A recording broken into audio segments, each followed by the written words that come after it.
বায়ুতে বিভিন্ন উপাদানের শতকরার পরিমাণ থেকে প্রায়ই প্রশ্ন আসে, সো আমরা একটু এক নজরে দেখব।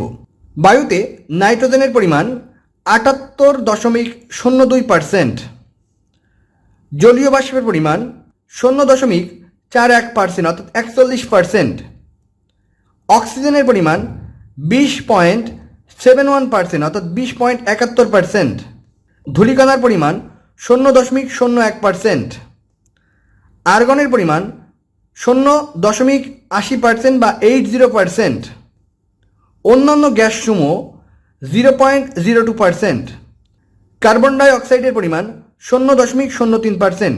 এখানে সবচেয়ে গুরুত্বপূর্ণ, কার্বন ডাই অক্সাইড কত পার্সেন্ট থাকে? ০.০৩%। আর্গন থাকে ০.৮০% অর্থাৎ ৮০%।